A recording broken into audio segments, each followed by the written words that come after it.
Good morning. Good morning.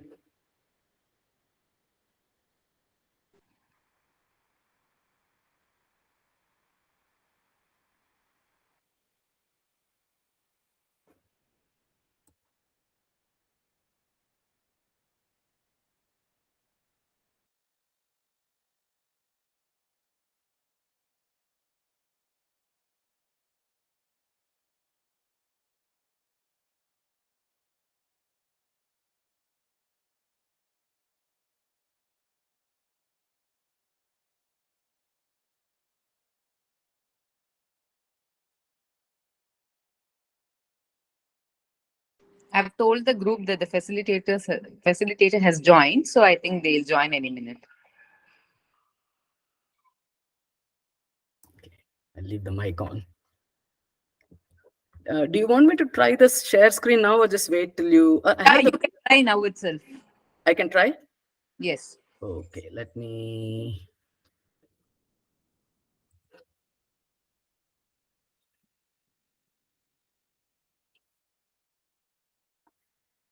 Let me go to the top first of that.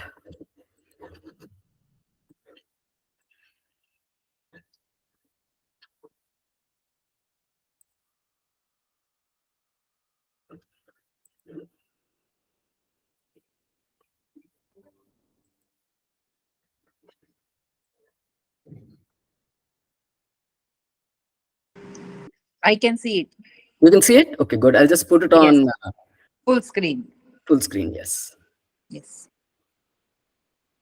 Yes.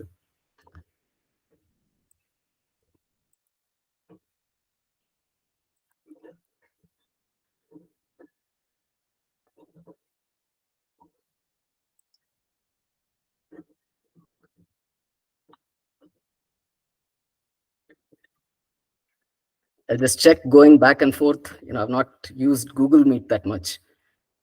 Um,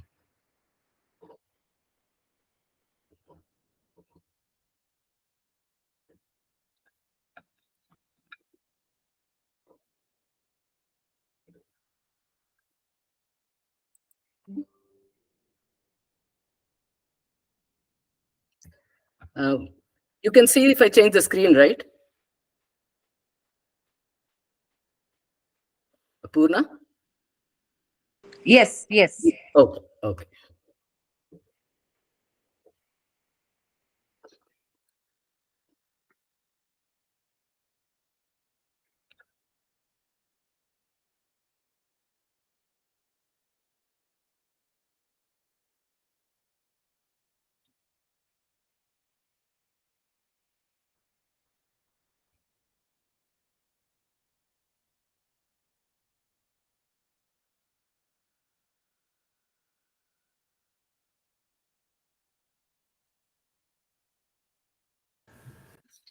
Good morning, ma'am.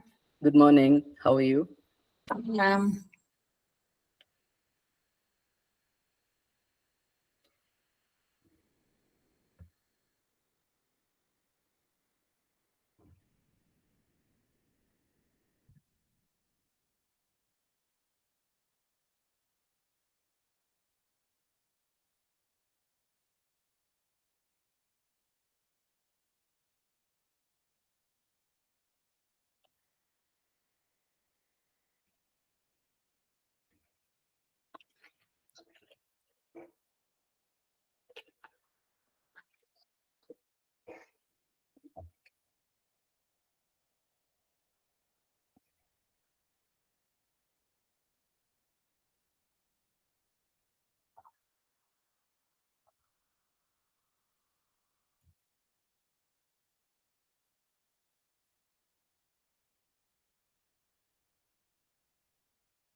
Good morning, ma'am.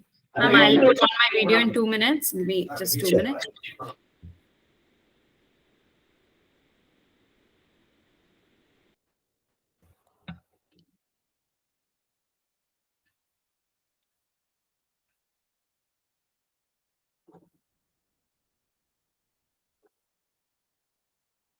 Rama, ma'am, I think we can start. We can start? Okay. Yes. So I will just give a brief introduction. Ujjwal is supposed to join, right? Do we wait? Let me ask him. Yes. Uh, okay, he'll probably join in. You can just send him a message Okay. that you're starting.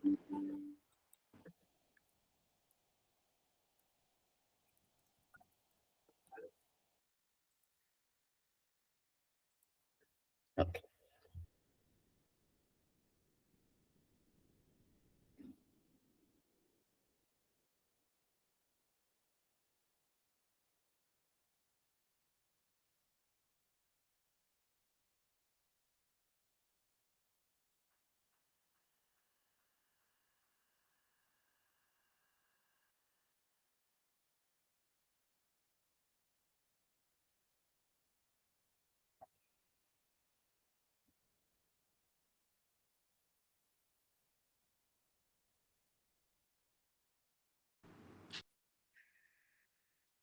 Good morning. It is my pleasure to welcome Dr. Dasharatha Rama.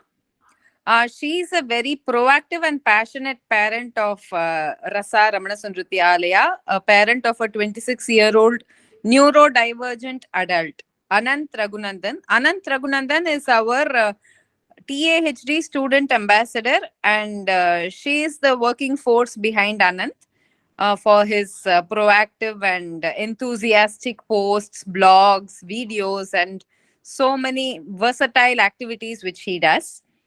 And she is also a home educator. She has written books about service learning and growing systems of success, published by the American Association of Higher Education and the PhD project, respectively.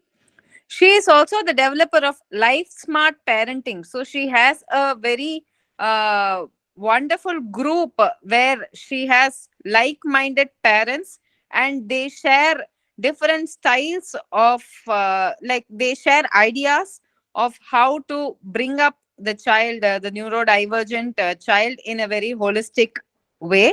And that methodology is called Life Smart Parenting. And she is also now bridging the other methodologies with our TAHD methodology, and is passionate about bringing out the magic of TAHD, especially for young children and adults with differing abilities.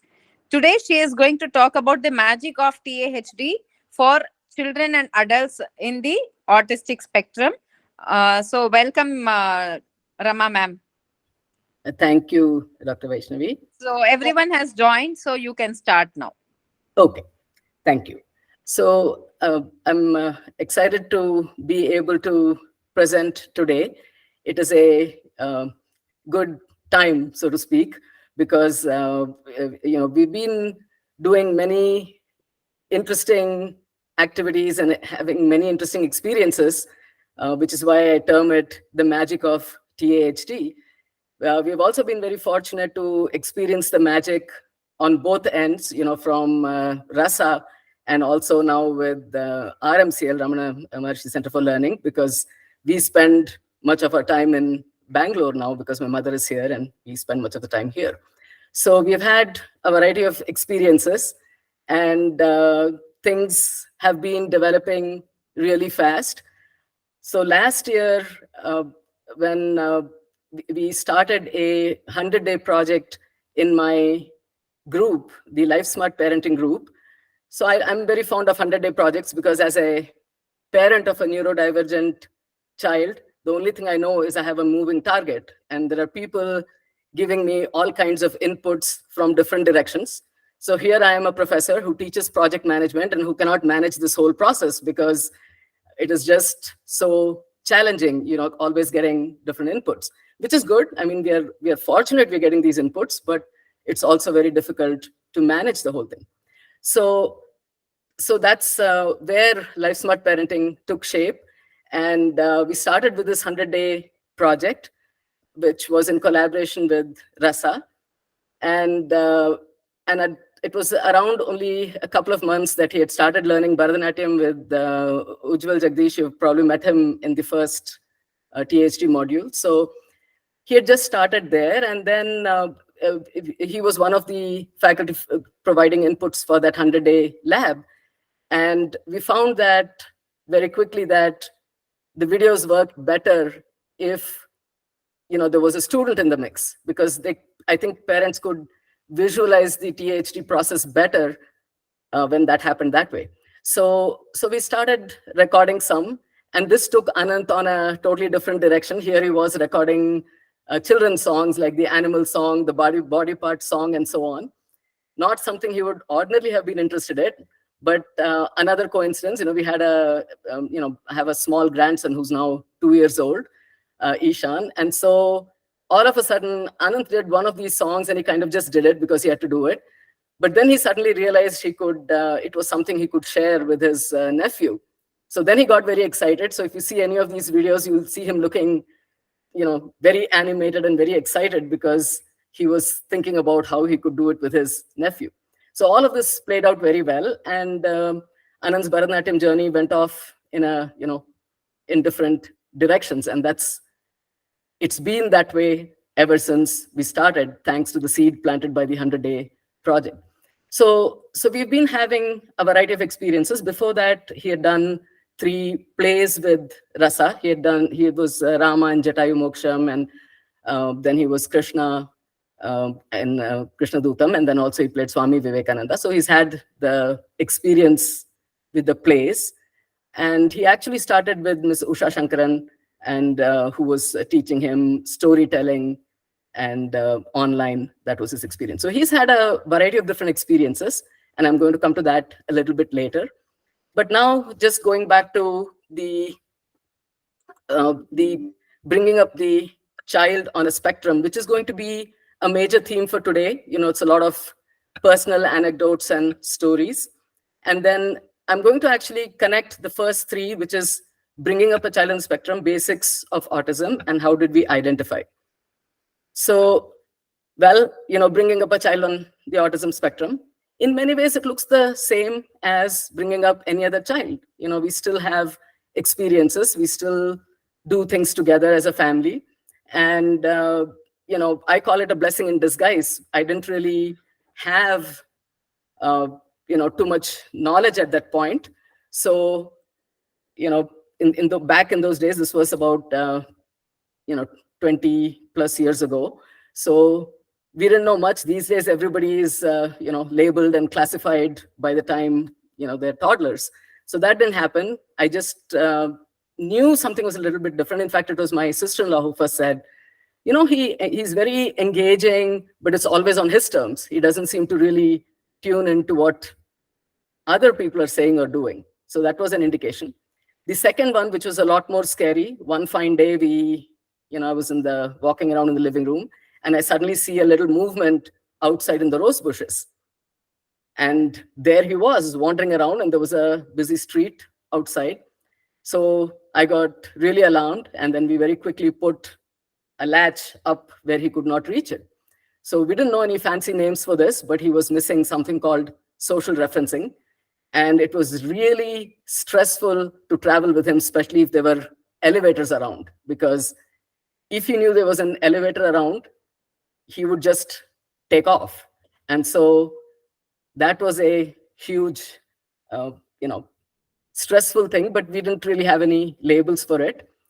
We were very fortunate that he had a Montessori teacher, which is the first picture there. The Montessori teacher was excellent, and she would even let us bring things home. So somehow, I think intuitively, parents adjust. My older son, who's also a professor, so it's 3 professors plus an artist. It's our family formula, so to speak. So the teacher was very good, and she would let us bring things home, and we would, learn from there. And my older son loved reading, and I would always read a lot of books to him.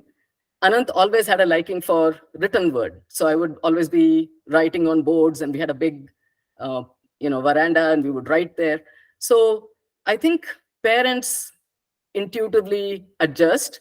and start teaching them. So I didn't really see a huge issue when he was young.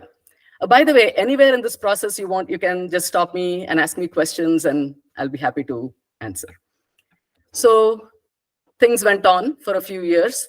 Then he was on Miralax, which I think is where the problems got really bad. That's where his motor system got affected. And that's where I think he got the learning challenges. So a lot of it for him actually developed, there's no way we can quote unquote prove it, but we saw what happened. And I wanted to actually share an article. This is by somebody who's herself on the spectrum.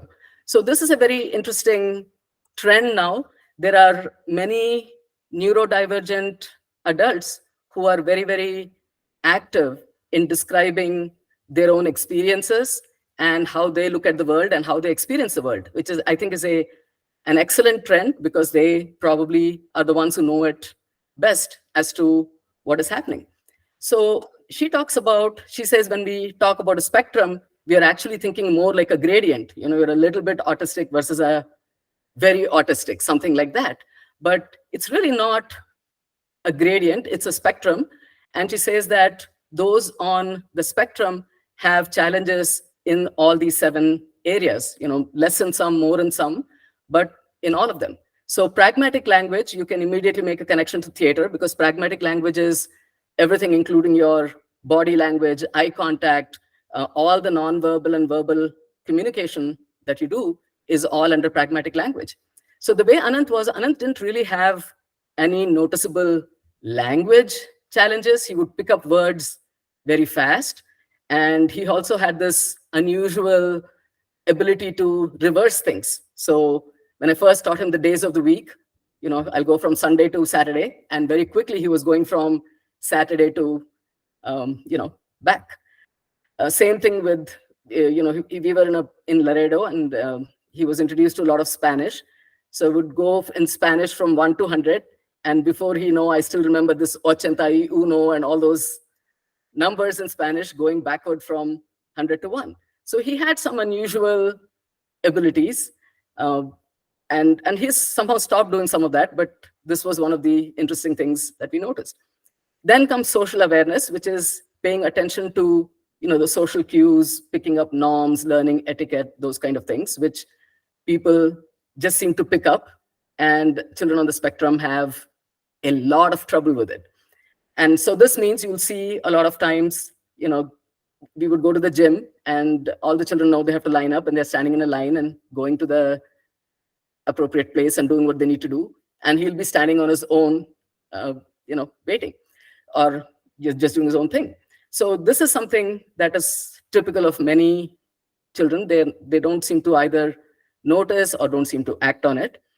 And when the Vijayadashmi celebration was there in RMCL, one of the parents, because now there are few autistic children in Ujjwal's Balakendra class, and one of the parents was there. She took the video of the performance, but she also took a video of Anant just going up in the mass of, like 100 plus kids, I think, and figuring out what to do, go on stage, get the blessings from each of the teachers and going. So this was something that was as important, and only an autism mom will recognize the importance of the moment. And she came back and told me, oh, it was great. You were nowhere near the stage. You were just sitting there and, just watching that.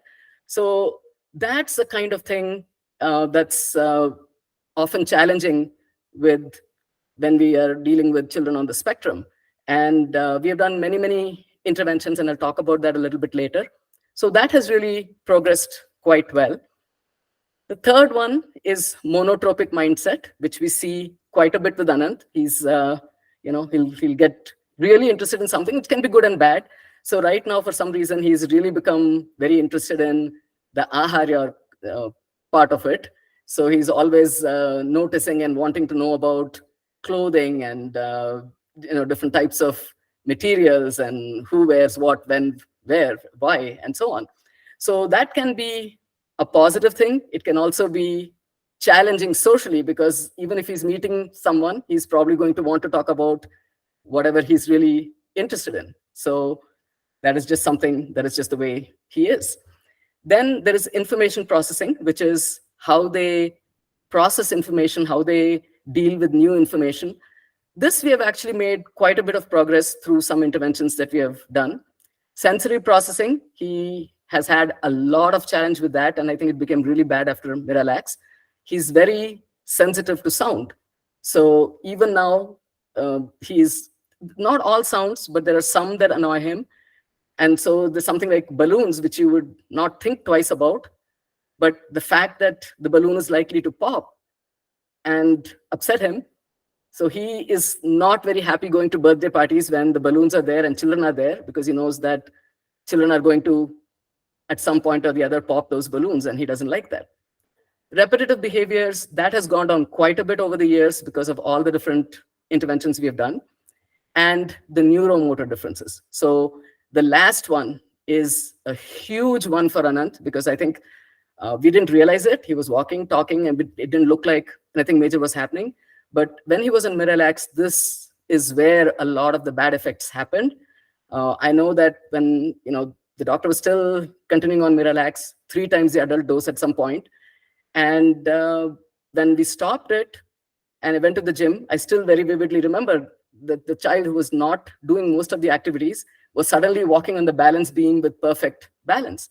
So I was happy. I thought whatever things happened, it's reversed. Unfortunately, no.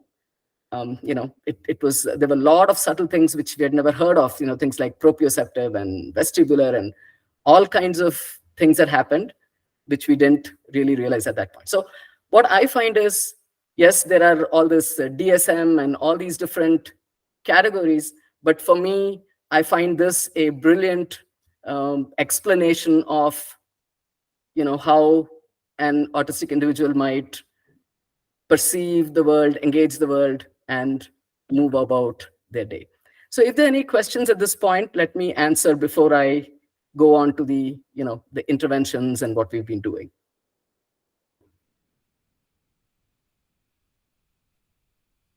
Okay.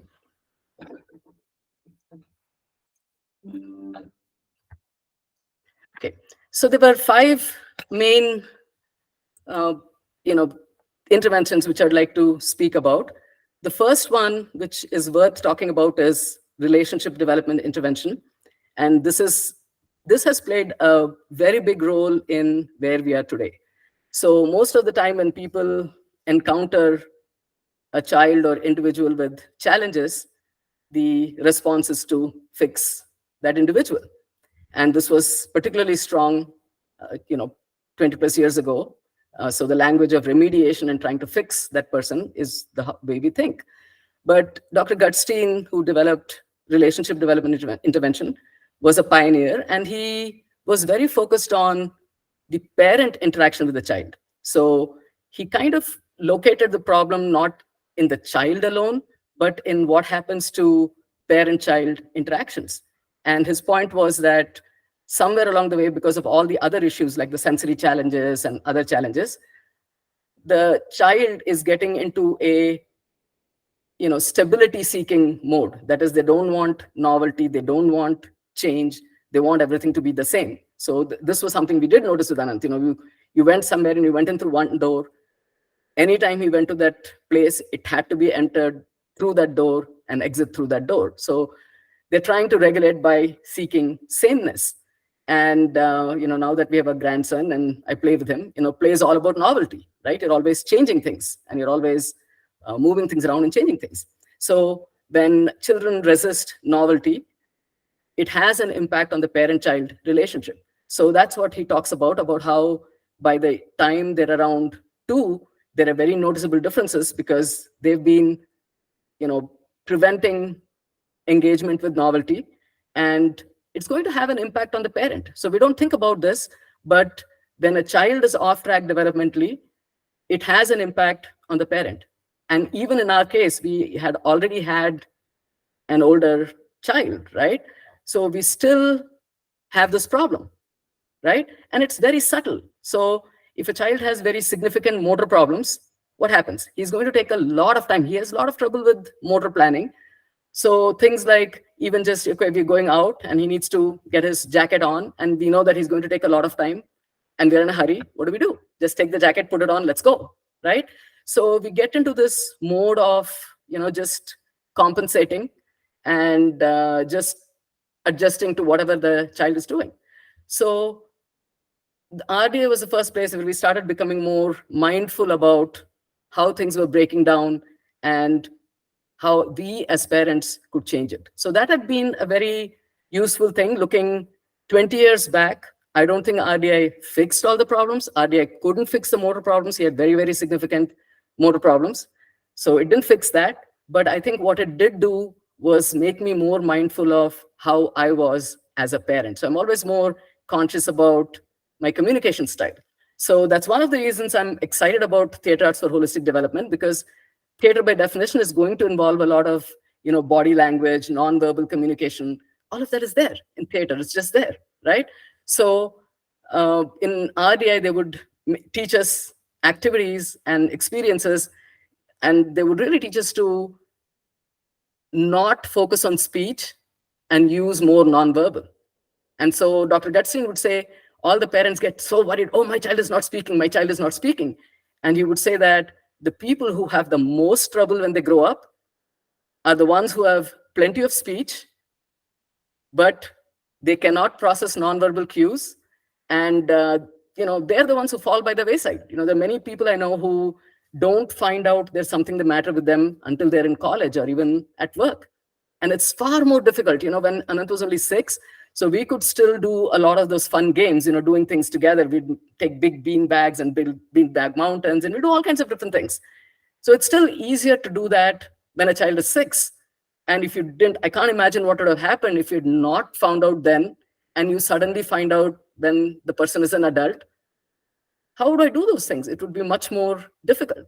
So even though we didn't do early intervention like they do these days at the age 1 and 2, we were also not too late. We could still talk to him in a dramatic voice and do all those things which you do naturally with a young child, but you're not thinking about doing it with an older child, because by the time he's 6 or 7 and you're not thinking about that, right?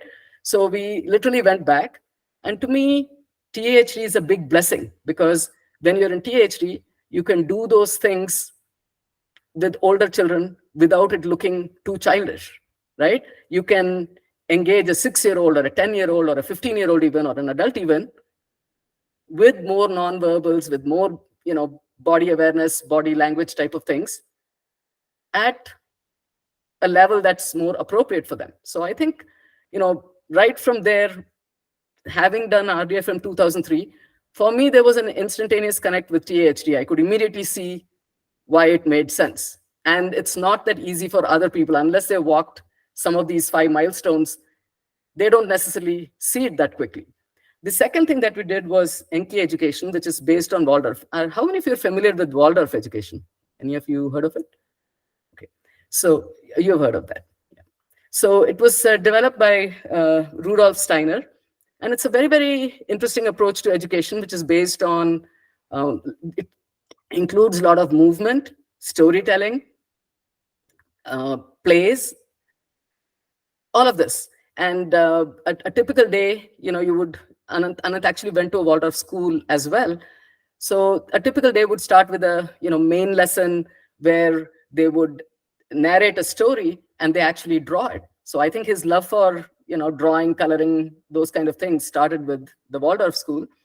Unfortunately, while the system itself was brilliant, there were challenges in terms of the teacher understanding his needs and making the right adjustments. So the school didn't work, but I homeschooled for many years with something called Enki education, developed by Beth Sutton, and it was based on Waldorf as well as other things.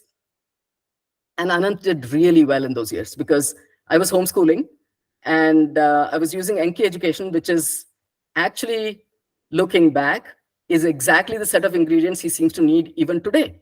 He needs the movement, he needs the arts, he needs all of these things to thrive.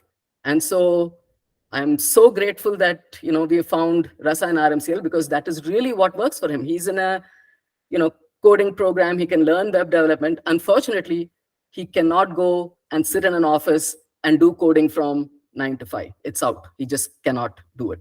So that is a problem. So what we've realized is he still needs what I call a neurologically friendly approach. And so that's where we are. So we are happy that he's engaging Rasa and RMCL in many different ways and still doing his coding. But I think now we have a mix of experiences that is right for who he is. And then Bharatanatyam, this was absolutely the game changer, because yes, you can go for, we went for therapies and Maskutova neurosensory motor reflex integration. Now it's interesting, many of the parents in my group, they've heard all these things. They know about reflex integration and how you can't just do occupational therapy. And there are places in Bangalore like Play Street that have started doing, they do RDI, they do reflex integration. All of this is going on. But back in those days, nobody even recognized that movement was such a problem. And there is somebody in Play Street, the RDI therapist there, she actually says, autism is a movement disorder. And to me, that makes total sense, because everything we've seen with Anand, a lot of it comes from movements. Even think about things like smiling. What is smiling? You still need to use your muscles, right, to smile.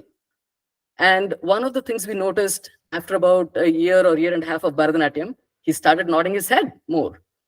And I was like, wow, I'd never paid attention to this. But all of a sudden, after Bharatanatyam, he's beginning to nod his head. We had gone for vision therapy, but more than that, it was 2-3 years of Bharatanatyam. And then one day his guru, Professor Mohanan from Kalashit, I said, do you see? Now he fixes his eye in the middle, because before it would go both sides, but wouldn't fix in the middle. And he said, now do you notice? He's beginning to fix the eye in the middle. So things like that. And then when we went for the eye checkup, great. I mean, convergence, all these problems had been taken care of. So I am a big believer in Bharatanatyam. And it was an accidental discovery, because, he was, Dr. Maskutova had actually suggested dance for him. And we were like, he has so many motor problems and you're saying he should dance. It really doesn't make any sense. So we just looked at her in surprise. But there was a place nearby that was inclusive and did hip hop and tap. And that's where he started. But we were in Tirupati one day and he saw Bharatanatyam on the screen there for the first time. And instantly he said, I want to learn it. And we were shocked, because he's just seen it like for a few, minutes while waiting there. And he loved it. He decided he will do it. And within a month, he said he was going to do his Arangetram.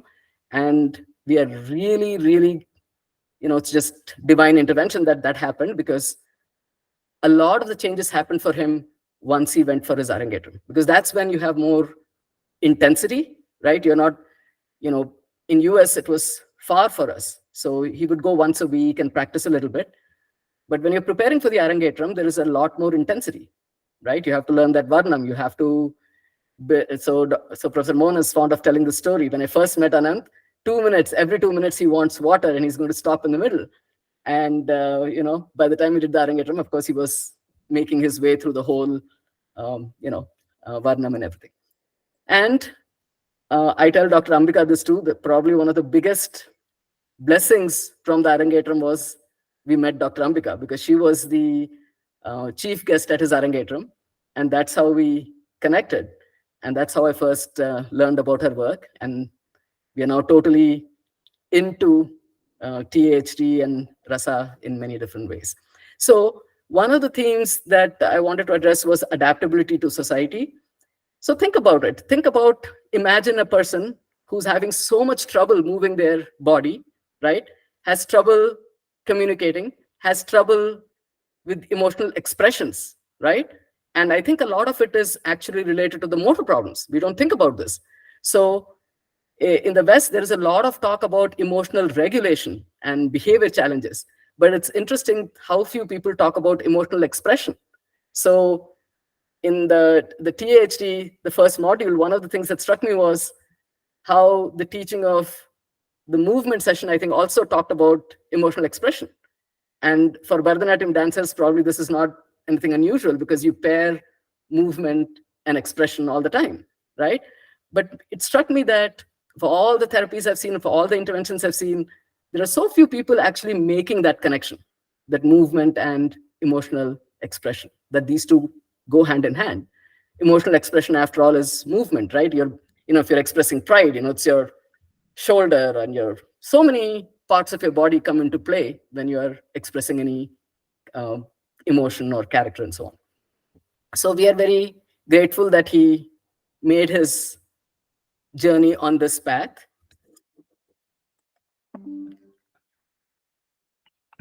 So I think I actually talked about some of this already, but I'll briefly just summarize. So RDI got me tuned into using more non-verbal communication, but also what they call uh, declarative communication. So one of the things that happens when we engage children on the spectrum is we keep prompting them, right? We keep trying to tell them to do things. So Dr. Gutstein used to say that if you think about typical human communication, more than 80% is what we call declarative. That is, you say something, I say something, that's how conversations proceed. We are not actually using command mode and telling people to do things, asking questions. But you take children on the spectrum, how do people engage them? Oh, let's try to work on those work questions, right? And so inadvertently, they're already struggling with declarative communication. And inadvertently, what we do is we keep using more and more of those because they're not engaging as you would expect. We are getting them more and more trapped into that kind of a mode. So this was another big blessing of RDI. We learned how to shift that. So even though I shifted my communication style, it took a very, very long time for Anant to get there because a whole lot of things have to happen. So one of the anecdotes I'm fond of telling is, a couple of years back in London, and we were making idlis. So very simple, but, just the ordinary flow of the conversation, which is, what are we having for dinner today? So I said, we're having idlis. So he said, okay, how about you make idli and I'll make sambar? I said, okay. So this was his brother's home, right? So he doesn't really know where the idli cooker and batter and everything is. So he goes, looks for it and says, I can't find the batter. Where is it? So this kind of a back and forth took a very, very long time coming. Your motor system has to get into place. Just think about it. Just to make that idli, you have to go get the things from one place and, just to assemble it and do the cooking. It's a lot of motor planning, lot of communication, right? And the other example, which I think I've shared before, is when his brother's cat escaped from the window. And that was a huge, memorable moment for me because he processed that because he saw Jaggery out of the veranda and he caught sight of her. And he came dashing up to me and said, "Oh, Mom, look what Jaggery's doing." So this was a huge moment because for him to process in real time and come dashing in and report to me that there's a problem, that was a huge, huge time coming. Even though the language processing came, and that I credit Bharatanatyam and Arangetram for sure, because I think as you do more and more work on the motor system, I think it starts to develop your processing. So even though we had done RDI, we had done, Enki, all these things, it didn't really shift the processing speed. I think that started changing only with Bharatanatyam. So we are very happy that he's continuing his Bharatanatyam and now in a more exciting TAHD way, where it's being combined with storytelling and the other ingredients.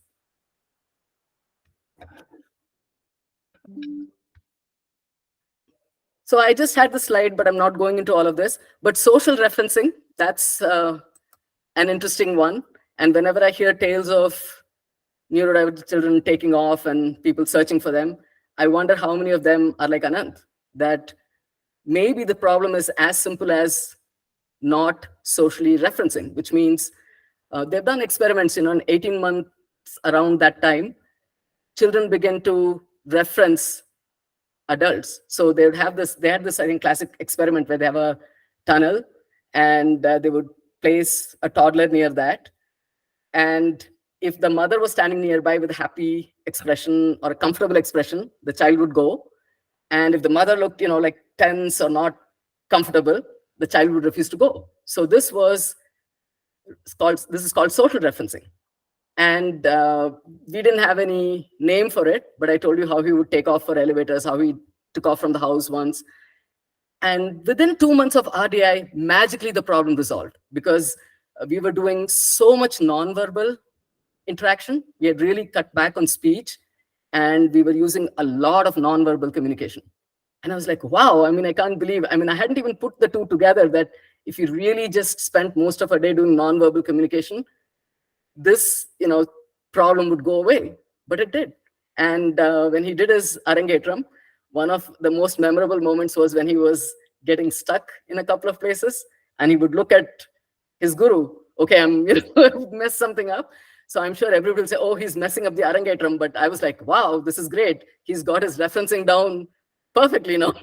Whenever he's having any trouble, he knows where to look. Of course, now he's come to the next stage, and if he doesn't know, he makes something up and just does it and keeps going. So that's the next level. But we were very happy, for what would have been a maybe, oh, you messed this up moment for others. For us, it was a, huge positive moment. And I mentioned this also. So I think the key point with Waldorf is that's where my instantaneous connection to TAHD and Rasa comes from. Because with Waldorf, I was already doing, storytelling, because we had a huge curriculum for stories. So I remember when we got the Enki curriculum, it's like each manual is about this thick. So we had a manual of movement activities, another one for storytelling, and they had a very precise curriculum. So for example, in 4th grade, they would do Norse mythology. And then Anant loved it. To this date, he remembers those Norse myths, and they did a play, and, he played some of the roles in the Norse myths. So when I came across THD and Rasa, I was like, well, why do we have to do Norse myths, right? We have enough arts and stories and our own cultures, right? So to me, a couple of things that I felt with Rasa and THD is, you're actually channelizing our own culture, our own resources, and you can do the same thing as Waldorf Enki, pretty much the same approach, right? It's movement rich, arts integrated, the same thing that we saw in Enki and Waldorf is there. Plus, we have what I call the Bharatanatyam advantage, right? Because I think if Bharatanatyam is included, I'm not sure that, it's not necessary for everybody doing TAHD to learn Bharatanatyam, but given our experience, I'm a big, believer in Bharatanatyam. So if the people in my group, some of them have ventured a bit in that direction. And if they go, they go. And if they don't, they don't. But for me, I feel like the changes that we have seen with Anant would not have happened but for Bharatanatyam because of the structure. So this comes to how you learn things like hip hop and tap, right? So hip hop and tap are much more imitation based. And, Anant had a lot of trouble with imitation. So when I watch him in Ujjal's class now, and I see him just seamlessly, new song, he's probably tried it twice. And he may not get the movements perfectly, but he's imitating really well. He's trying to keep up with the whole song. He's following along and doing every movement. That's been a long time coming. He couldn't really imitate like that, right? So when you do things like hip hop, that's how it is taught. You just do it and you have to follow. And if you have imitation problems, it's not easy. Whereas Bharatanatyam was far more structured. You teach the foot movements, the hand movements, everything is just broken down and taught very, very in a very, very step-by-step way.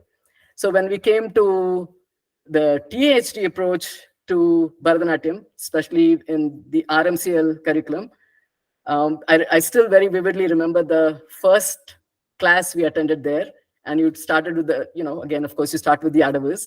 And with the first Adava about the smiling. And that caught my attention, because when he used to do the Bharatanatyam before, it was mostly just the hand and the feet and the talam, but not the smile or the expression or the storytelling. So it was really interesting for me to see him redo the Adavas with the stories and expression integrated. So people who saw him, after a gap of 2+ years, he did his Arangetram in 2020. And then he performed for the first time in our community. He did the Ganesha Stuti. And it was, they remarked that he's really become so much more expressive. And I think the reason for that is where the smile has been taught and where the expression has been taught. Because for neurotypicals, maybe it doesn't make any difference. But here we are talking about somebody who has very significant motor challenges, right?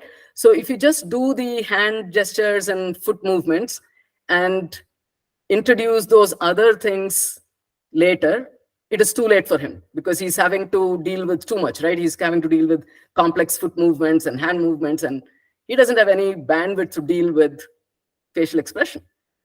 So that's one thing. And even now, we work very closely with Ujjwal, and one of the things he has done now is actually to do just the hand gestures and expression sitting down. Because even now, if you put everything together, it's hard for him to process. He cannot, sometimes get the expression. So that Ganesha Stuti, we happened to be in an Ayurvedic hospital for a week. So I told Ujjwal he really cannot practice and he has to immediately do the, Ganesha Stuti. There's hardly any time left. So can you please just do the sitting down version? And it worked brilliantly because we were sitting in the hospital. We just were sitting and doing only the expressions and hand gestures. And we found that he had no trouble putting it together. So that is something I was wondering about, that if he did the hand gestures and, facial expressions, what happens when he tries to put it together with the movements? Fortunately for him, that was not an issue. He just put it together right away. And my sister-in-law and others who had seen him in the Arangetram said he's really come a long way with the expression. So all of this is just, we're at the sort of the starting point of this. And I'm hoping that, we see more, progress on this side.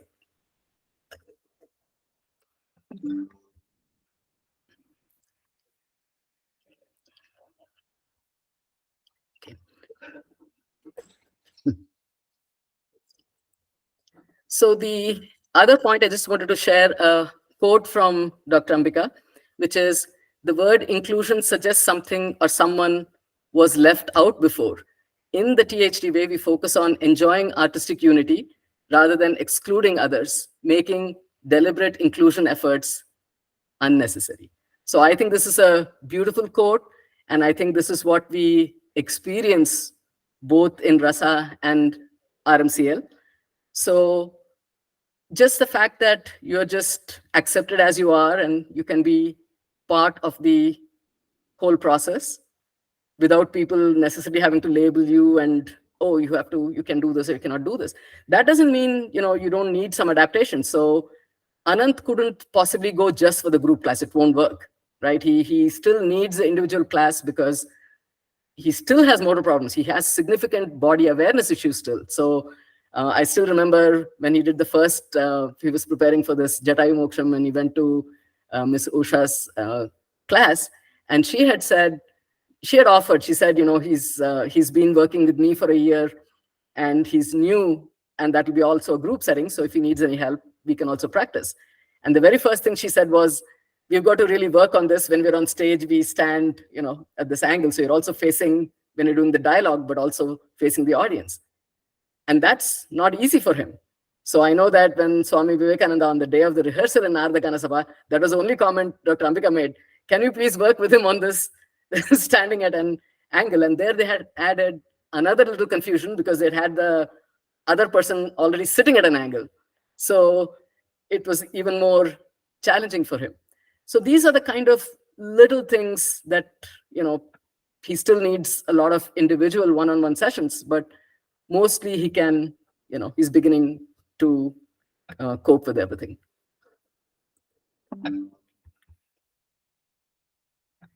This is another thing that I'm really very taken by in all the years we've been doing therapies and approaches. And I tell Dr. Ambika this, no one has ever said or used the word enjoyment. It's always about fixing people, remediating. I said, this is brilliant. I think just the fact that you have enjoyment as the core of your approach, that is huge. So I keep doing that in my parent group. I keep bringing this word in all the time. And this is where the video channel really helps, because They see all of the videos of Anant with Ujjwal, and he may not be completely correct and he may not be doing everything perfectly, but he's generally enjoying himself. So, when you say it in words, it doesn't click. When they see it, then it makes an impression. And so people, when they look at the video, so I tell them, I say, it doesn't matter if you don't want to do those specific songs, that's fine. But just watch how those interactions unfold. And then parents will tell me, yeah, we see that, he's not correcting too much, right? And so it's actually a partnership between all three, the parent, the learner, and the TAHD facilitator. Because if I start putting pressure on Ujjwal saying, no, what is this? It's so long and he's only done one piece, that's not going to work, right? So he can only correct a little at a time if I'm willing to say, okay, take your own time. I don't care, take your own time and do it however you want to do it. So I think all of that we've been discovering over the last year or so. And every THD facilitator we have worked with has been wonderful. They've all been very willing to partner with us and see how to move it forward. And I think that's where the magic of THD lies. And the other side of that is the parent has to be proactive, right? I've been doing this for 20 plus years, so I keep bugging all of them, right? This is what we need, and this is how we need to do it, and can you help us? So as long as a parent is proactive, I think they can get a lot from the THD facilitator. So that's my part of the puzzle. When I continue on, I had to take a little break from the second module, and I'll come back to it in January. The path I want to go on is empowering parents, because for you to really get complete benefits, I think the parent has to be proactive, and they have to be able to take advantage of whatever is being taught. So if Anand just went to class for 2 hours and came back, that's not going to give him the benefit. So at the end of the day, you have to be able to work with whatever was taught in class and make it a part of your life, and then you're going to see the benefits. So I think parent engagement is a very important part of this whole process.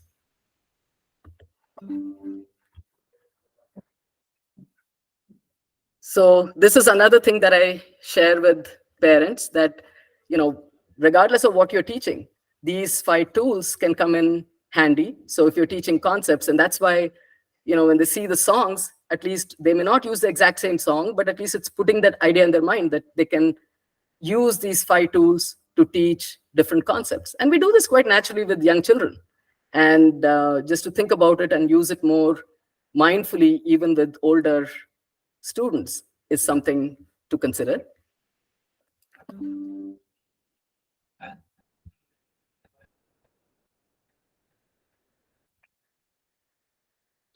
So this I touched upon. I think a very, very important part of, so I call this the THD success factors. And I think can't say enough about the facilitators Anand has had. He's had, pretty much all the senior facilitators on both sides. And I think for THD to work really well, you have to have those facilitators in place. So I'm hoping that those who finish this course and go will be those facilitators. And I know that most of you are artists, storytellers, and so on. Hopefully you go, what I call the message for the artist group would be beyond performance, right? I mean, yes, as an artist, you're a performer, but there is such transformative work that can be done through TAHD. You can just change lives. And that's definitely what has happened with Anand. He's been very, very fortunate. Even before this, he had Professor Mohanan and senior Bharatanatyam teachers, and he's been very fortunate. He had an excellent piano teacher.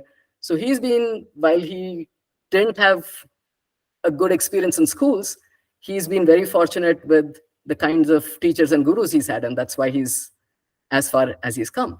And this is again where the RDI comes in, because of RDI, I had invested a couple of years in building the foundations of guided participation. So Dr. Gadsden always used to say, the first person the child has to interact with is the parent. And if your guided participation is broken down with the parent, how is it going to happen with anybody else, right? So the fact that we spent a couple of years really working on that, it has been really helpful because Anand's been able to learn from, even if all these wonderful gurus show up, he has also got to be able to learn from them. So that has played out well because of our RDI experience way back in 2003.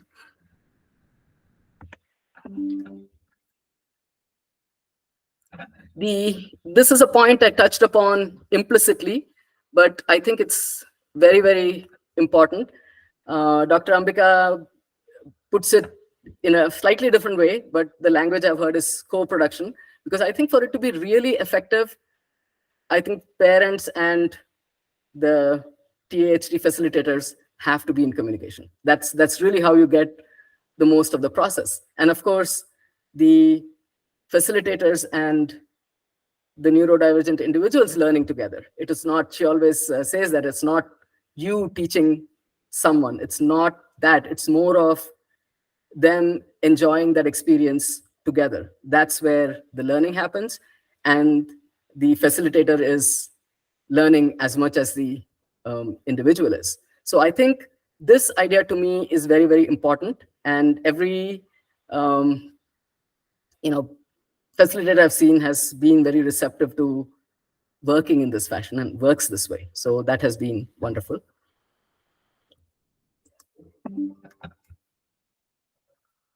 The other thing that struck me, which is not so much in words, which I've called, I call it the imitate, repeat, memorize, improvise. It is kind of there in the THD experiences, but I've not really seen it talked about in a very explicit way in the manuals or even in the course. I did see one page in the manual somewhere which talks about observation and imitation, but it's not something that is spotlighted enough. But I think that is what has made it a phenomenal experience for Anand. So when he was doing drama, it struck me that even for drama, imitation is being used. I mean, with dance, you're kind of expecting it, but when you see it being done in drama, you see storytelling, because these little pieces of story attached to the adavas, they're being repeated. And Anand is practicing through imitation. That had tremendous impact on his language. So Umal probably remember this, that annual day where they were doing the snake story. And in environments like that, I'm never quite sure whether Anand is paying any attention. Did he grasp anything? I have no idea, because there's just too much going on. So he comes back after that, and then he starts asking, how come, and he had just narrated the robbers in Ramana Tata's ashram story, and so he comes and tells me, how come Ramana Tata didn't get angry with the robbers, but he was angry with the devotees for beating the snake? So I was like, wow, I mean, he can actually sit and pay attention in a noisy environment, process what's going on, and actually come back and talk about it. So this has been the wonderful thing. I've known for a long time that language paired with movement works when you have language challenges. And so the way language has been piggybacked on to Bharatanatyam classes has been wonderful for Anand. He's been, getting better with the auditory processing and wanting to narrate stories. And so it's been a phenomenal experience having that paired together. So we had this in the book, but if you have a book with discrete movement activities, sure, you do it for 10 minutes, and then, you don't get that sustained experience. So if it's there in every class, this repetition is going on, and this memorization happens, and then that improvisation, because once you are hearing it so many times and you're repeating it, at some point you're going to start adding your own, slight twists to whatever you're doing. So this was just some questions I had on guided participation, but I'm going to skip that. I'll share this one. I just wanted to talk a little bit about the couple of ebooks that we just wrote. The first one we wrote was for Rasa, and the ebook series we're also calling The Magic of TAHD Exploration. So the one we had there was teaching values to neurodivergent learners to TAHD. So as you start digging deeper, you start realizing how powerful TAHD is. And this is, I think, the challenge. How do you really get it across to parents and others that this is such a powerful approach? So quite naturally, when you're doing the dance and you're doing the story, the values are being woven in. And I still very vividly remember when he did the Jatayu Moksham, and he was, just doing it. At that time, he didn't know anybody. So he didn't know the person who played Sita. He didn't know the person who played Lakshman. So we would go to Usha's house and he would do. And then there's somewhere he's supposed to appreciate that Lakshman built this beautiful home or whatever. And he would just give a cursory, some gesture, and he'll just move on. And then we go to Nardagana Sabha for the rehearsal. So Bharat, who played Lakshman, comes up and he was talking to him, and he suddenly becomes very, comfortable interacting with Lakshman. So all of a sudden he's on stage, and I was quite shocked when this started happening because I wasn't sure where it was going. So he suddenly takes his own time, and I still laugh when I see that scene. He was just supposed to be center stage in that Panchavati scene, but he suddenly goes up to Lakshman, spends about a good several seconds, acknowledging Lakshman and appreciating him. And then he comes in and joins the song. I was even getting worried. Is he even coming back into the song or not? So he did that. And I still remember that. So it really registered on him. And then some days later, he said, I really should go and thank my grandma for having done the interior of the house when we were not here and we were in the US. So, you never know when you're doing the storytelling, how the seed is being planted. And I think it's more effective because nobody's telling them, hey, you must be grateful. So people do gratitude practice, but I'm always a little skeptical about that in a sense that, you're telling somebody to be grateful versus when you do something like TAHD, it's very naturally happening, right? You're just hearing the story. Nobody's forcing you to imbibe a value. You're processing everything. And this may not even have been the value that they were trying to teach at that particular moment, but that's what he connected to in that process. So it's been a brilliant approach, through this imitation, repetition. Many of these values get part of your thinking, and especially when somebody has language problems. So back in the day, they used to have a different name for it. They would have what they call Asperger versus high-functioning autism. So Anant, I would classify more as high-functioning because he has language processing challenges. So it's not easy for him to just read a lot of books and process text and so on. But in many other ways, he's very... So for individuals like that, I think TAHD is brilliant because, with the movement and so on, he's able to access and process concepts at a high level. He's certainly capable of processing concepts at a high level. He just has trouble processing language. So if you give him a book and ask him to read 500 pages, that's not happening. So I think the TAHD is very powerful for people like that. And I think that's why he's also taken in so much from the Ramana stories, because it's not just, okay, here, read a book, right? It's all coming through theater. So he's able to process it much better. The second book that we did, we had all these videos on Anand's channel with all these different dances that he was doing with Ujjwal. And I thought if you just compile them in an ebook, because it's been my dream for a long time, because we had this big, curriculum of movement activities back when Anant was in elementary school. And I felt like having a compilation would be good, whether people use that same song or don't use the same song. I think they at least have a collection to look at. And so we had 10 of the videos compiled there. We are going to add some more. And there's a variety, because Anant had been exploring some of the children's songs because of the 100-day project. So there are some children's concept songs. There are some which are not in this ebook, but we'll add to them in a subsequent one, which is things like the song on the circulatory system and skeleton system and things like that. And then few Bharatanatyam basics. So this was an interesting experience in the 100-day project.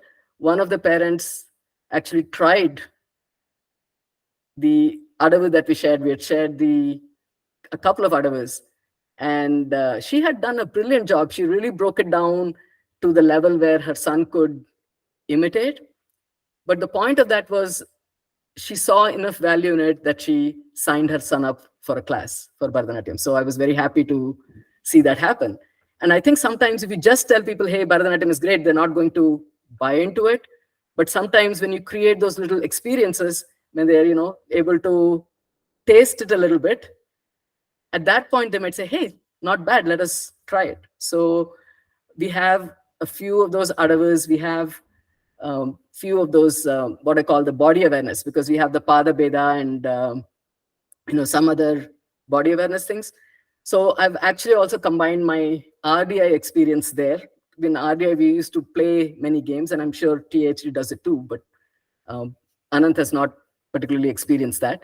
But we used to play games like Simon Says, I have lost my voice, and do as I do, not as I say, games like that.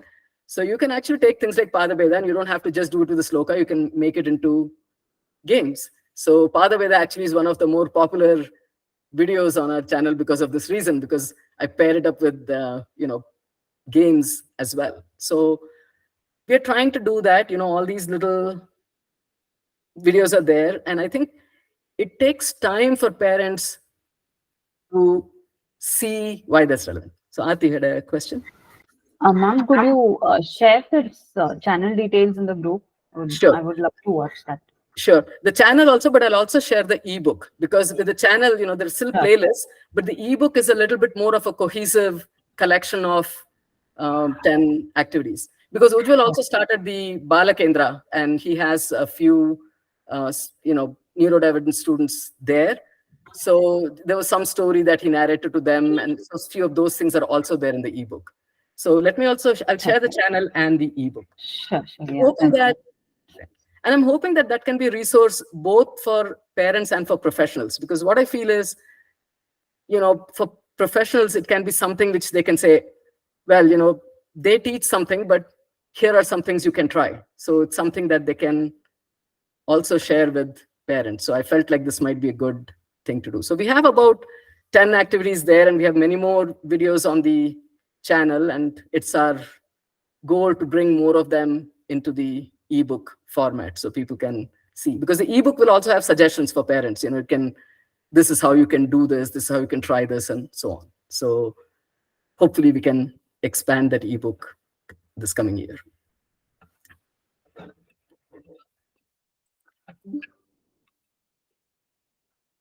Okay. So that's the sort of the wrap up. I think I addressed most of the, I think I didn't address a couple of them. One is the sibling interactions. Fortunately for us, it wasn't too big a problem, because Anish, my older son, is 8 years older than Anant. So Anant has always looked upon him as a big hero, and he's, so I still remember the day when I went to Anish's room for something, and I'm seeing Anant sitting there and doing some strange head movements. And I didn't realize, it took me a while to realize he was just imitating whatever he was seeing Anish do. So Anish must have been working on something and nodding his head or doing something, and he's just sitting there and copying him. So, it has been okay, not too much of a big problem for us. And also, many people struggle because they have a 2-3 year gap, means your older one is also needing a lot of attention while you're also dealing with challenges. So for us, Anish was a little bit more independent by the time we had to deal with all of these issues. So it worked out okay. He's also extremely fond of his nephew.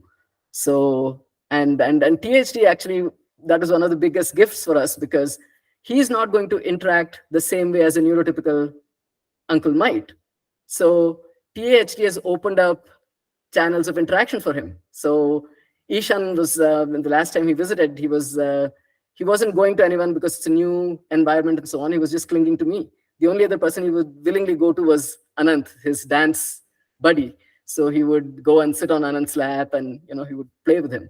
So I think it's been a wonderful experience that way too. So once you start going in this direction, you can sort of re-engineer everything. So for the last couple of years, Anant has been doing TAHD birthdays, because we both blog for an organization called Special Sati. And that's an interesting, and I can share those resources too. So she has always encouraged Anant to blog, because for them, writing is an easier way to express than talking. So he's been blogging for, more than a year. Last birthday, she said, do you want to present? And all of a sudden, Anant, was doing something, and he asked me, can I present the White Peacock story? And I was like, okay, I don't know why he wants to do that. The next day, he again said, can I present the White Peacock story? And that's what happened. So instead of making a, typical traditional presentation on his birthday, he just narrated the White Peacock story with a little, the Mayura Hasta and all that. And that worked really well. And so this time we actually did it by design. He had been learning Arunachalme, which he started before his first visit to Tirunamalai when we met you there. And finally, he did it on his birthday. He had been saying for a long time, because Shilpi, she's from, New Delhi. And so he would keep saying, she speaks Hindi, I want to do a Hindi song. So this time he did that on his birthday. So once you start TAHD, you find that there are just so many different, ways it unfolds. And we are very happy to see the things evolving in different ways. So I'd actually like to stop here so people have a chance to share their thoughts, ask me questions, and so forth.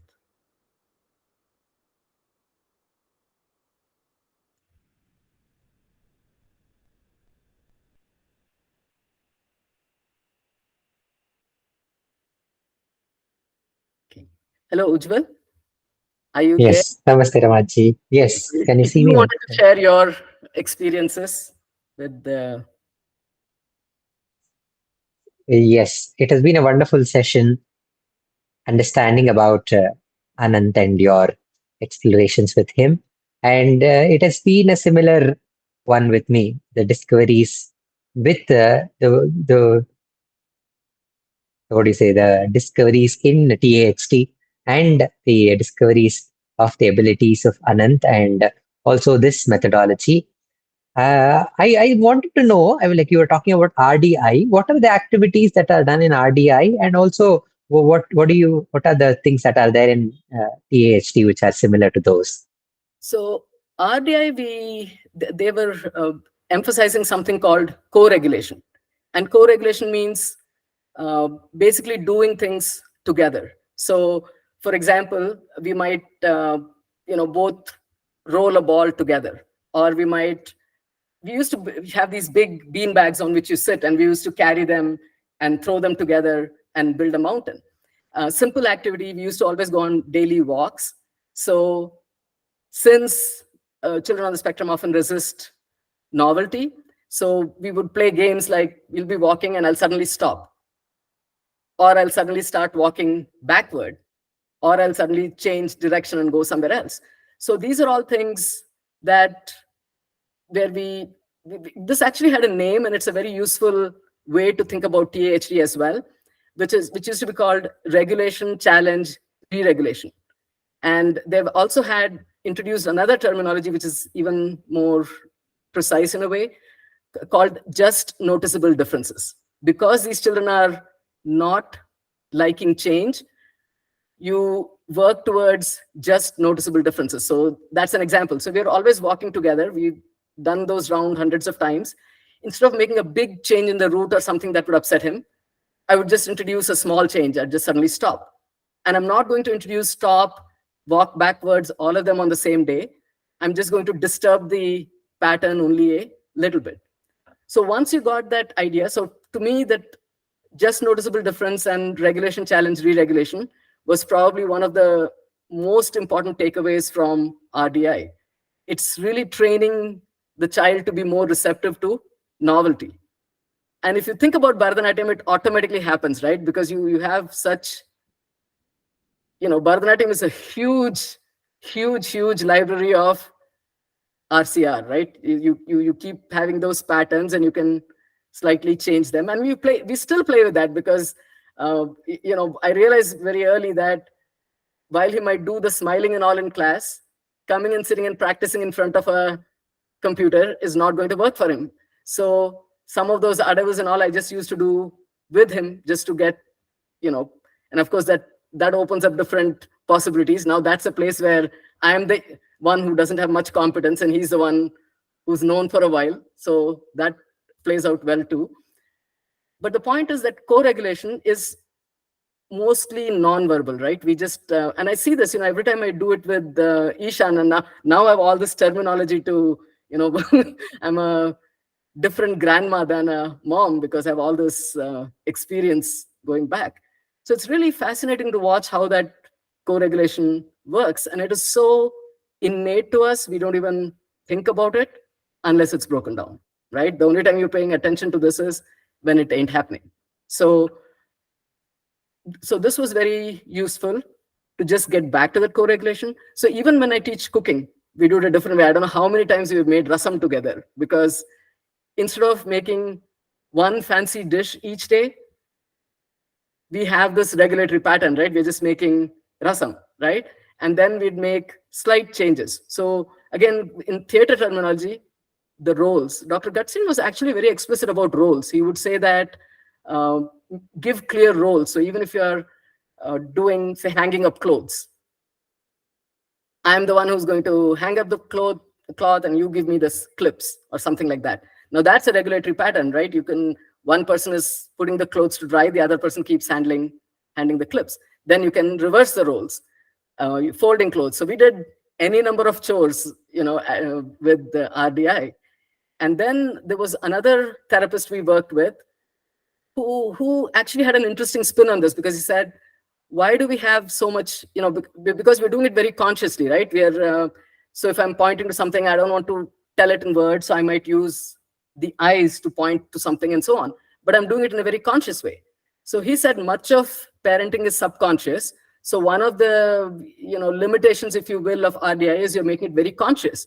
So he came up with this really simple contraption, which is called a connector. So he had two belts, which the parent and child, each would wear one, and it was connected by Velcro.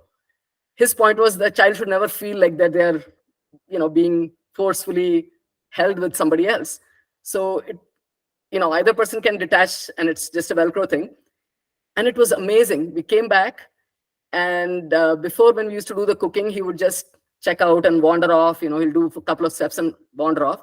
We come back with this connector, and he's so attentive, and he's anticipating.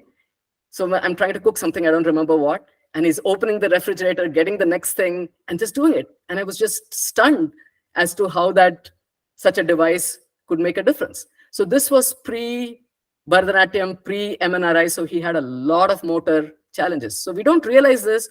We don't realize how motor, attention, all of these are connected. So one of the things that really upsets me in India is, right from very young ages, they're worried about sitting tolerance. And I tell them that, okay, forget about sitting tolerance, get them moving first. And, if that starts functioning, sitting will happen. So it's very much of a paradigm shift that we are looking at. And we were fortunate to live in a place where we had a huge place to walk. We would always go for 2 walks, and then once he started dance, he would come back and dance and so on. But what stayed with us was the RCR, the regulation challenge re-regulation. Once you understand that, you can apply it to anything you're teaching, and it just becomes a way you can bring those novelty resisting NDs into the process. So I don't know if I answered your question, Ujjwal, because there are a few different things. Yes. I got an idea. Thank you. So when you're talking about the social referencing, I mean, I as a teacher, as a parent, I was just wondering that that if the parent is happy doing those activities, I think the child will tread that path of the tunnel. So I was just relating that to my experience. So we should enjoy the process, and we should encourage them. That is a joyous process. Yes. Thank you so much for that. And it's something we don't, unless these things are broken, we don't realize, we take so much of this miracle of development for granted. We don't realize until those things are broken. And also you don't connect. I would never have connected his running away on the elevator or wandering out outside the house to social referencing. And so it was like somebody hit a magic switch, 2 months of doing a lot of nonverbal communication, and this changed. And he never did that again. So we always laugh, oh, look at the referencing now, he doesn't run off on his own.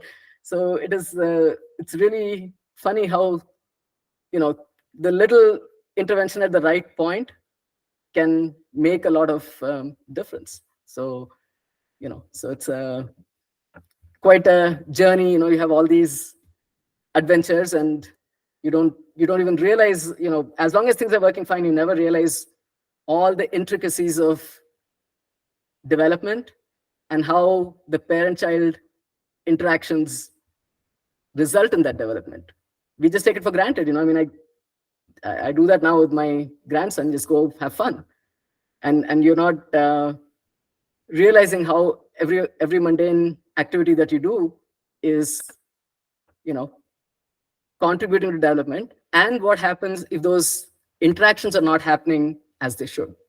So this to me was the biggest takeaway from RDI, that I switched much more to my own communication rather than always trying to fix the child, which is where most people end up going. And I think TAHD lends itself to that, because you're really not in that fix them up mode. You're just trying to do things with them. So I think that's really a healthy approach that supports development, I think. Any other questions, comments? I think I addressed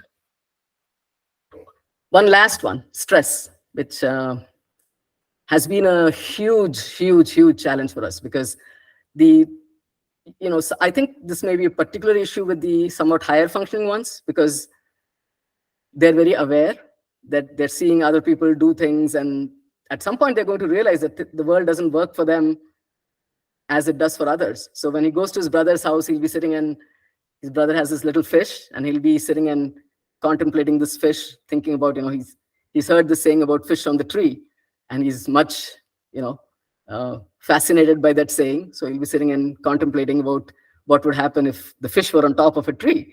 So that's really a problem. We don't think about systems. We think the problem is them. And a lot of times it's the systems. If you change the systems, if you gave more visual inputs, if you designed the learning with more movement, if you do some of those things, many of these individuals are extremely bright, but they're not able to, go sit at a desk for 8 hours. And over time, arts goes out, physical education goes out, and it's more memorize as quickly as you can and take tests. And it's really something that doesn't work for these children at all. So, it's a question of where are you going to make the change? And it's not always the person, but the system. So I think that's another reason we are incredibly grateful to what Dr. Ambika has been doing, because it's not just the TAHD is a framework. I think she's done a tremendous amount of work on the ecosystem building. So people go there and there's an environment where they can function more effectively. So I'm hoping that over time, things will change. And Waldorf did this. Montessori did this. I mean, it was always like, I still vividly remember, he was doing fine in Montessori without any labels, right? He would go pick up the mat, pick up, the whatever he was working with and put it on the floor and work with it. So, if you have the right environments, how many of these children with labels would actually thrive? So that is something to think about. So any other questions, thoughts?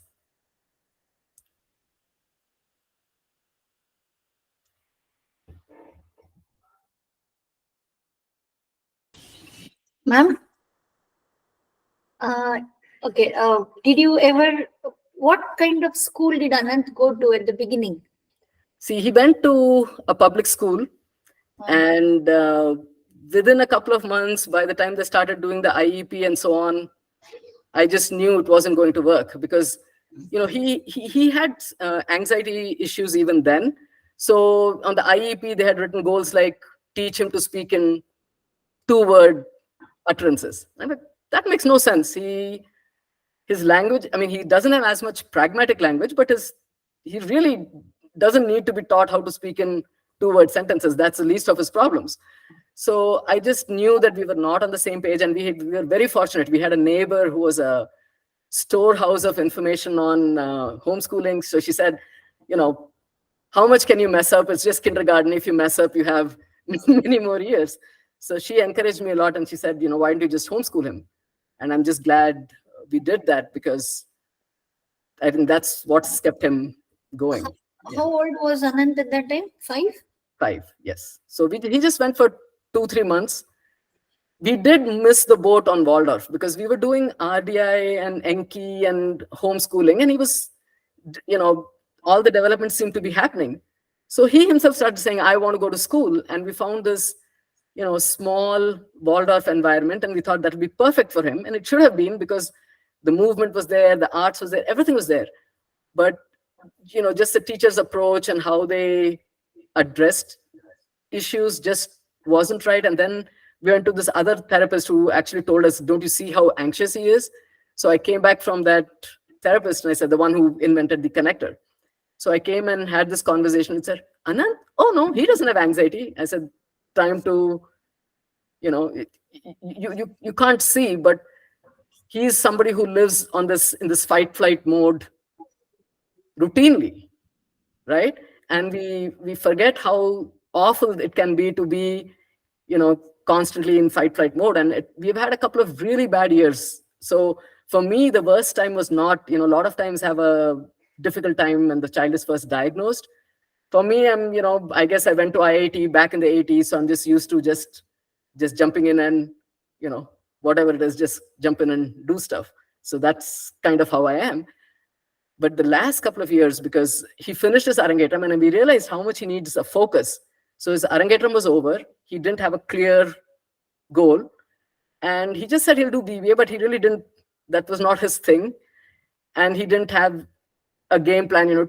For us to figure out where he can go with THD takes time, right? I mean, it's not an instantaneous thing. It took us a while to figure out what he can do. So it was really bad. And at that time, we had made several trips to London. Total chaos with a little baby, and everything is out of, the maximum dysregulation in the environment with a, newborn baby and so on.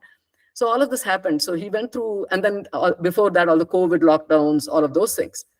So he went through one very, very, very, very stressful period. And I think that's why I'm really glad that he has both the Rasa and the RMCL side, because the Bharatanatyam plus TAHD plus Ramana, I think that's the solution we are seeing to the stress management piece of things. So we are immensely, immensely blessed to be able to experience this on both sides. So hopefully, we are moving in a better direction. He's just started his diploma in Bharatanatyam now, and also going to start blogging for Rasa. So I think things are moving in a positive direction, which I'm very happy with, because nowadays, there's more people, many neurodivergent people who are very articulate. There's a lot of things, and they sometimes explain, this one person, there's one website called Trauma Geek, and it's by somebody who's on the spectrum, and they're very detail oriented, right? So when they start describing, it's often more compelling and more powerful than, than the neurotypical descriptions of what it's like being a neurodivergent.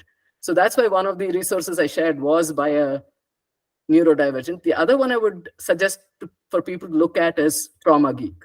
She's done a wonderful job. She's done a lot of references on polyvagal theory by, Stephen Porges, and he talks a lot about the polyvagal system and how the fight-flight system is activated. And when you have activated, when your flight system is activated, you're definitely not in the social engagement mode. So it's almost like a switch. So if there's somebody who's so much of their time is in fight-flight, then it's really going to have bad consequences on social engagement. So people don't look at some of these things. Very, very few people talk about stress. And many of the ND individuals, especially high functioning ones, may face an even bigger battle with stress because they know things are not working for them, and they're having these different struggles. So Bill Nason is another one who talks about stress. So one of the things I would, I would like both parents and professionals to learn more about is stress. I mean, we certainly didn't know it. For us, it was a lot of accidental discovery, and that's been, coming back periodically to haunt us. And so hopefully now we are on our way to addressing that in a more, cohesive way.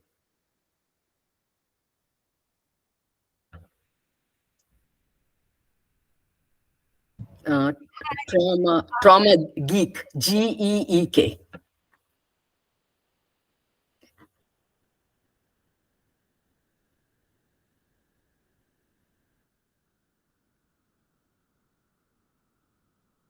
So the end of the story, well, we started with the 100-day project.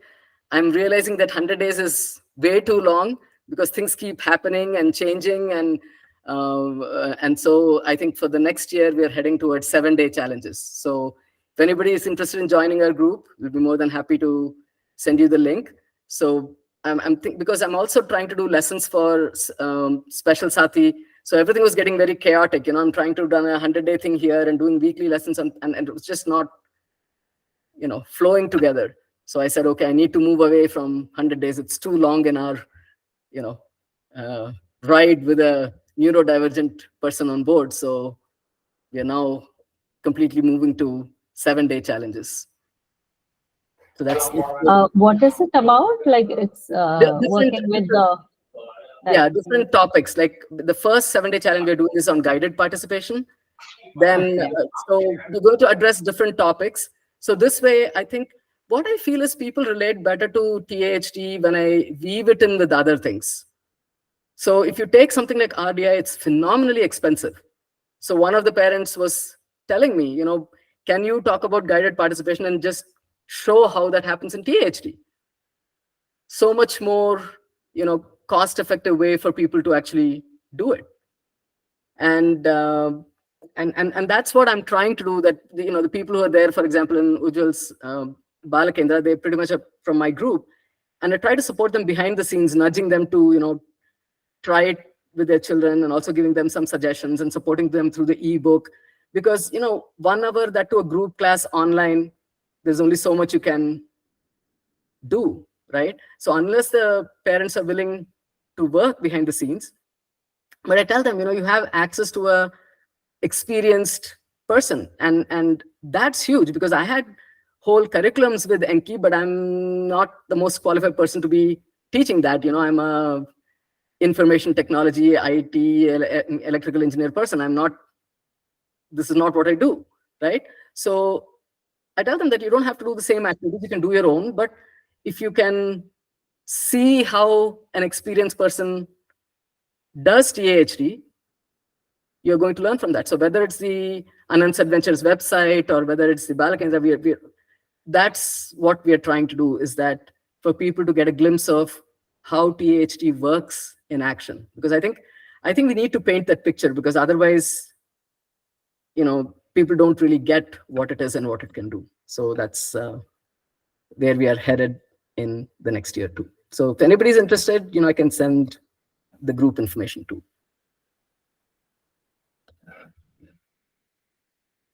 Okay. So I don't know if Dr. Vaishnavi is there. She's probably not there. So if there are no other questions, I think.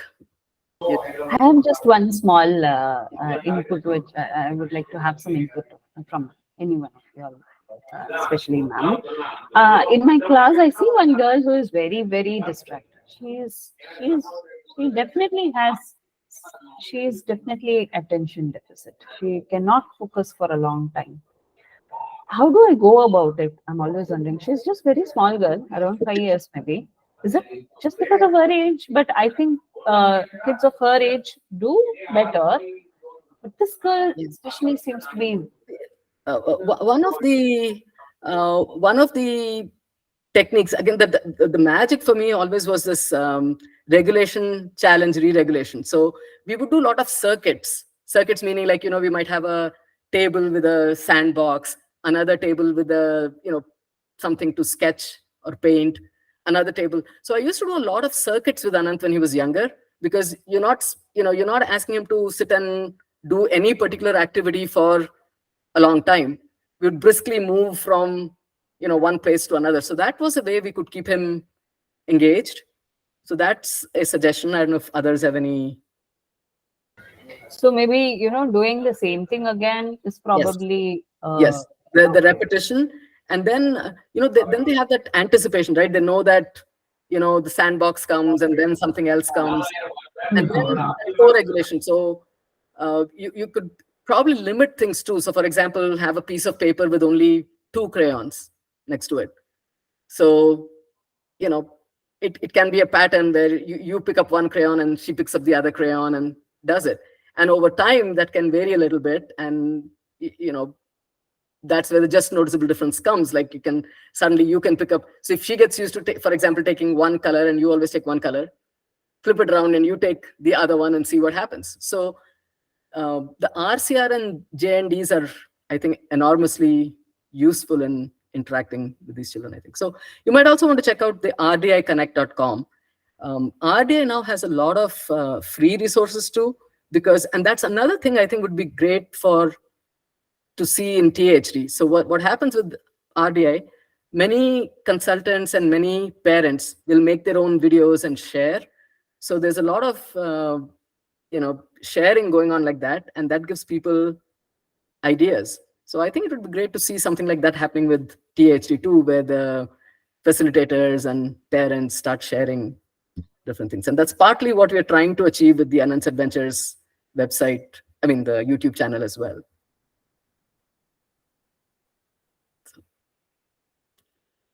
Okay, so I'll share the link for the group. I'll also share this presentation and the ebook links, right? So any question, anytime, happy to talk. And as I said, my goal is to mainly support parents, because I think a lot of them, and this is where my journey started. When I first, Anant and I did a workshop at Dr. Kamakshi Memorial Hospital.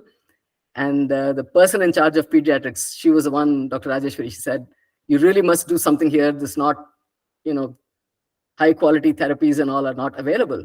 So there is something like TAHD, but people don't connect the dots. They don't see that there is a, very powerful approach, which is not going to cost you an arm and a leg, and you can do a lot at home and have fun. But they're still chasing after OT, speech. That's where they're going. So it's really something I think we need to take more things to people to help them see what it's all about. So, and the last thing I was thinking about this, Uma, I think when one of the biggest resources for us when Anant was growing up were people in high school and college and all. They used to be really good at interacting with Anant. So that's potentially another audience for the kind of work we're doing with the ebook and videos, because if an experienced facilitator does the lessons, then maybe some college students and others could actually do things like that with children under that supervision. Because again, there's only so much professional time that's available. So it could be a great experience for the students, and it's a way to expand the reach of TAHD too. So Radhika, about my email, let me just post that.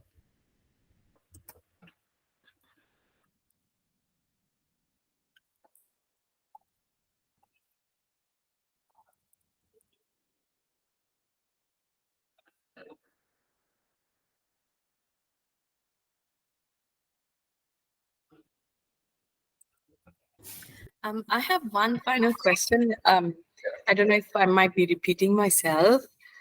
I go and actually go to a special needs school in Sri Lanka, which I think just started a few months ago.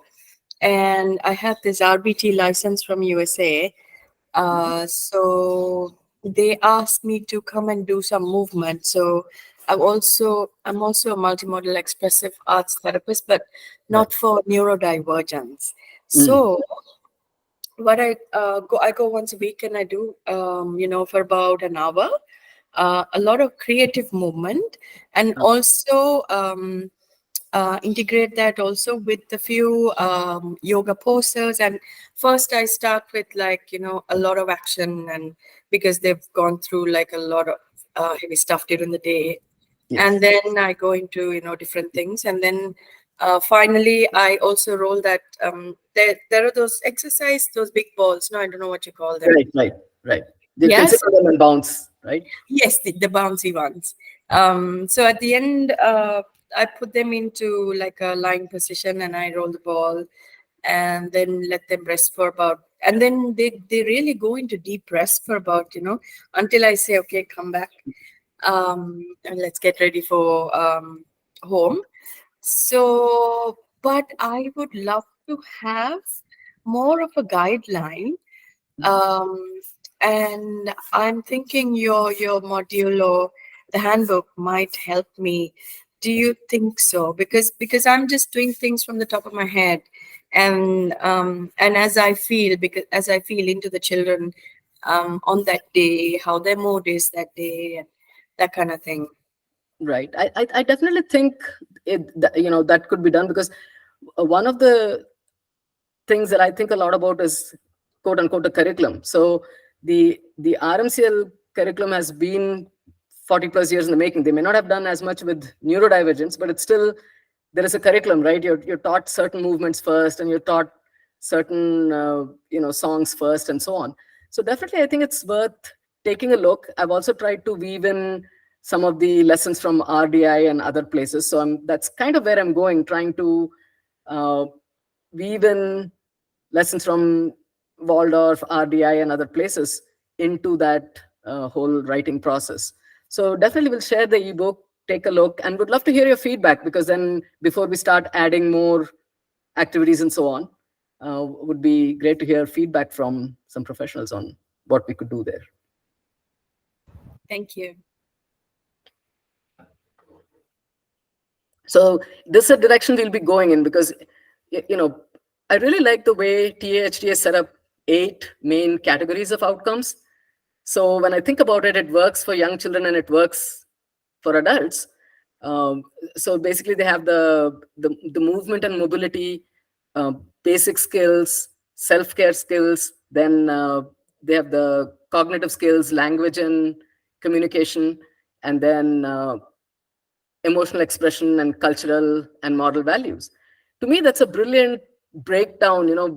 We used to get so overwhelmed when we go for something like RDI. There are like thousands of objectives. Nobody can possibly wrap their brain around so many objectives and do things. And then you go to MNRI, they'll have their own set of 1,000 objectives, and it's very difficult. I really like the way THD just has this 8 basic categories, and I find it easier to wrap my brain around that. And when you look at the THD manuals and so on, it's broken down. You know what they're referring to by movement and mobility. So that could be another useful resource for you too, Radhika, because I think they have some nice breakdown in terms of body awareness and laterality, directionality, and so on. Their breakdown of movement goals is quite neat, I think. So if you combine, and I'm trying to bridge that too, making that connect, because I've been a professor for 30 plus years, right? So in US especially, they're big on outcomes. You don't just do things, you have to, map your experiences to outcomes. So I'd actually done a little short video. So in Anand's Adventures, there's some of these videos too. I'd done a short video on outcomes of TAHD. So I think if you look at the outcomes and also look at the activities, something might come from there. And you start discovering too, because I realize that as we go through every play or every experience, I'm realizing there are still, after all these years of Bharatanatyam, there are still places like, the standing at that angle. It's more challenging than one would expect. He had a lot of trouble with this. He did it for the robbers and Rama. So it's like his hand would go somewhere here or here, but just doing that was not happening. So I think the THD itself is a discovery process too, because you start seeing where there are challenges in specific movements and body awareness issues and so on.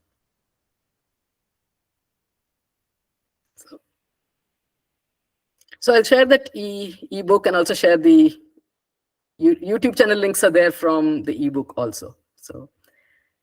So thank you all. It was when you teach, it's probably the biggest learning experience for the person who's trying to communicate. So I've been trying to sort of paint a 20+ year journey, and so it's been a good experience for me. So thank you very much, and stay in touch. Thank you. Thank you, It was ma'am. very good. Thank you. Thank you so much. Very Thank good.